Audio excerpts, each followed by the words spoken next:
Eu sou a Maria da terceira série B e estamos aqui hoje para apresentar o nosso trabalho da quarta semana da Consciência Negra de Egito.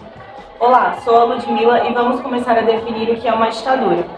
Trata-se de um regime não democrático conduzido por uma pessoa ou entidade política, onde não há participação popular. Ainda podemos dizer que nas ditaduras da participação política é muito restrita, o poder fica concentrado em uma única, normalmente no executivo.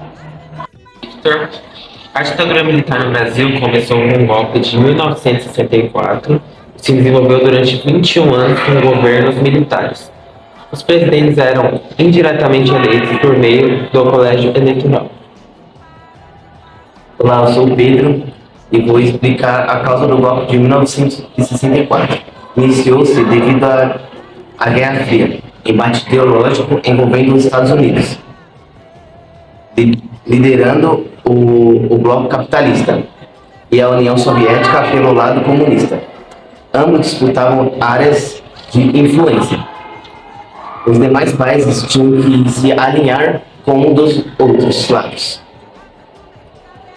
A ditadura iniciou-se em 31 de março de 1964, quando as tropas do general Olímpio Mourão saíram de Minas Gerais e foram até o Rio de Janeiro, onde estava o presidente João Goulart, desde sua posse em 1961. Os militares já demonstravam descontentamento em razão do posicionamento de Jango, e na visão deles era o próximo do comunismo. Yasmin, e vou falar para vocês sobre as consequências da ditadura militar no Brasil. As consequências foram milhares de mortos e desaparecidos, corrupção não investigada, aumento da desigualdade, endividamento do país e alta inflação. Muitas pessoas se perguntam o porquê de se chamar cívico-militar. A razão é que em uma ditadura, por mais cruel que seja, possa contar com membros que sejam organizações da sociedade civil. Entretanto, é importante esclarecer que a ditadura civil é um termo inadequado, como a ditadura que aconteceu no Brasil entre 1964 e 1985. Por mais que tenha contado com alguns cidadãos ou membros da sociedade civil, foi um governo exercido por forças armadas, assim, uma ditadura militar. Olá, eu sou Emanuele e vou falar um pouco sobre os atos institucionais. Os atos institucionais são as normas que foram elaboradas no período de 1964 a 1969, que permitiram a institucionalização e radicalização do regime militar. Os AIs, como são chamados, foram editados pelos comandantes em chefe do Exército, da Marinha e da Aeronáutica ou pelo Presidente da República, para garantir a estabilidade do regime militar. Oi, eu sou a Naline e vou falar um pouco sobre o AI-1 e o AI-2. Após o golpe de 64, o presidente da Câmara, Ranieri Marzilli, assumiu a presidência da República, enquanto os generais não decidiram quem seria o presidente do Brasil. Eles montaram uma junta militar para governar o país. Essa junta militar decretou o chamado Ato Institucional 1, o AI-1, que tinha 3 pontos centrais. O governo poderia cassar os direitos políticos dos chamados subversivos. A Constituição brasileira estava suspensa por 6 meses. O novo presidente não seria eleito pela população, mas sim através de uma votação do Congresso. AI-2. Em 1965, em eleições para o governador aconteceram em 11 estados, do qual o partido do governo militar só ganharam apenas 6. Por esse motivo, foi lançado o Ato Institucional 2, o AI-2, que entre coisas tornavam ilegal a existência de partidos políticos no Brasil. Pouco tempo depois, foram criados os 2 partidos políticos que eram os únicos do governo. Começa o bipartidorismo. Arena, Aliança Renovadora Nacional, que era o partido do governo militar, e MDB, Movimento Democrático Brasileiro, onde participavam os políticos da oposição. Vou falar sobre o AI-5. O governo publicou no dia 13 de dezembro de 1968 entre os principais temas do AI-5.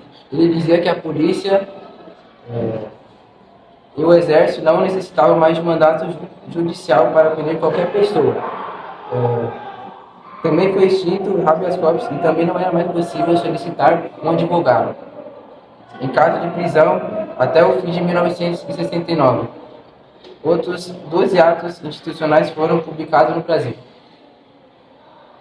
Oi, sou a Agatha, e o AI-3, os militares acumulavam cada vez mais poder, que aumentou em 1966, com o lançamento do Ato Institucional 13, que proclamava que os governadores seriam eleitos pelos deputados estaduais e os prefeitos da capital seriam indicados pelos governadores.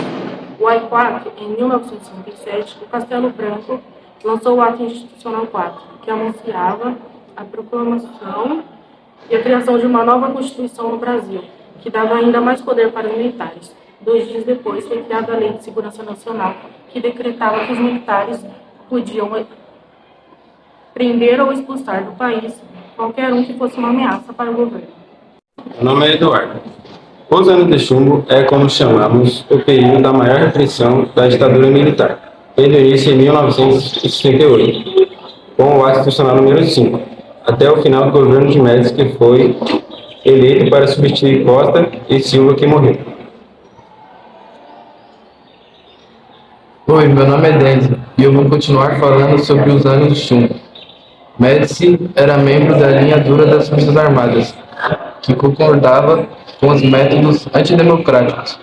Quem o elegeu foi a junta militar, que dominava o país no período milagre econômico, onde os produtos comercializados no Brasil se valorizavam, fazendo com que o PIB do país crescesse. Eu me chamo Lucas, e com todo esse crescimento, grande parte do seu mandato foi marcada pela estabilidade econômica que ajudou o governo a alienar a sua população. Por outro lado, o governo era o mais duro e mais repressivo de todo o período do regime militar, onde a repressão, a oposição militar cresceu como nunca. E toda essa repressão levaria à investigação, prisão, à tortura e exílio de professores, políticos, músicos e artistas que eram contra o regime. Ana Gabriela, eu vou explicar o que eram os movimentos de resistência, que basicamente foram pessoas que se opuseram ao regime militar. Dentre eles, a Frente Ampla, o grupo criado contra o regime, e também os artistas do cinema e da música, que deixavam mensagens subliminares em suas canções. Olá, meu nome é Luiz e eu irei falar um pouco sobre a luta armada contra a ditadura militar. A luta armada constitui uma série de ações promovidas por diversos grupos de esquerda, especialmente entre 1968 e 1972, período do endurecimento do regime. Embora tenha assumido um caráter de resistência, a maior parte dos grupos que integraram a luta armada não tinham como objetivo o retorno à ordem democrática, mas sim a realização de uma revolução socialista no Brasil. Uma das organizações participantes foi o MR8, Movimento Revolucionário de 8 de Outubro, resultado de uma cisão de universitários com o Partido Comunista Brasileiro. O MR8 atuou em várias ações do movimento estudantil e do início da luta armada, em 1968. As organizações, então, já atuando em um grupo de guerrilha urbana, tornou-se nacional e internacionalmente conhecida após seu papel preponderante ao sequestro do embaixador Charles Burke Elbrick, em setembro de 1969, realizada em conjunto com a Ação Libertadora Nacional de São Paulo. Tal operação pode ser vista no filme Queridos Companheiros, de 1997, onde ilustra com detalhes o sequestro do embaixador. Giovana, eu vou falar sobre o VPR, ou também conhecido como Guarda Popular Revolucionária. Bom, ela se formou em 1956, a partir da união dos dissidentes da Organização Política Operária, OLAP, com os militares remanescentes do Movimento Nacionalista Revolucionário, MNR. Ele foi um dos movimentos de luta armada que atuou durante a ditadura, com o objetivo de lutar e acabar com a opressão. Olá, meu nome é Giovana e vou falar um pouco sobre o movimento operário. A partir de 1964, a repressão, ou seja, a punição contra aqueles que não apoiavam a ditadura, só aumentou, mas também a situação econômica de muitos brasileiros havia crescido bastante. Liberando o ano de 1968, os operários, principalmente os metalúrgicos, estavam presenciando um grande desenvolvimento econômico, porém, eles perceberam que esse desenvolvimento não estava refletindo os seus direitos de trabalho e muito menos no seu salário. Então, exigindo melhorias nas condições de trabalho, eles criaram movimentos e manifestações. Porém, o governo militar acabou endurecendo a agressão contra esses trabalhadores, fechando seus sindicatos, que eram seu instrumento de luta, e também perseguindo os líderes desses movimentos. E esses movimentos já citados foram só alguns de inúmeros outros que aconteceram na época da ditadura. Meu nome é Lucas. E hoje iremos falar sobre o início do fim da ditadura militar, no caso, o que influenciou a chegada do fim do regime militar no Brasil. Em meados de 1983, líderes políticos iniciaram em todo o país uma campanha para a volta das eleições diretas para presidente. Já em 1984, o movimento apresentado pelos políticos tornou-se o auge daquela época. No dia 25 de abril, a emenda não obteve 2/3 necessários para aprovação. Em seguida, grande parte das forças de oposição resolveu participar das eleições indiretas para presidente. O PMDB lançou Tancredo Neves para presidente e José Sarney para seu vice. Com a maior votação de votos retirada do colégio eleitorais, o Tancredo Neves derrotou o candidato do PDS, Paulo Maluf, dando início ao fim da ditadura militar no Brasil. Os eventos culturais ocorridos a partir dos anos 60 criaram uma situação bem complexa sobre a humanidade. Somente com a queda do Muro de Berlim e o fim da Guerra Fria foi que se gerou novas indagações para onde o Brasil deveria seguir. Meu nome é Pietra e nós vamos falar um pouco sobre Elza Soares Gomes da Conceição. Ela nasceu no Rio de Janeiro, na favela de Moça Bonita, em 23 de junho de 1930. Ela teve sua infância marcada por dificuldades, as quais não a desanimaram de trilhar os caminhos da música. Elza foi uma cantora, compositora e puxadora de samba-enredo. Ela também flertou com vários outros gêneros musicais.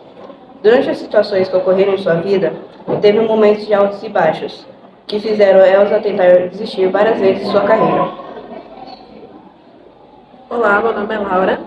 E antes mesmo da ditadura, a Elza já sofria com racismo e machismo, o que a impedia de várias oportunidades na sua carreira. Durante a ditadura, ela foi perseguida por ter gravado um jingle que levou João Goulart à vice-presidência em 1960.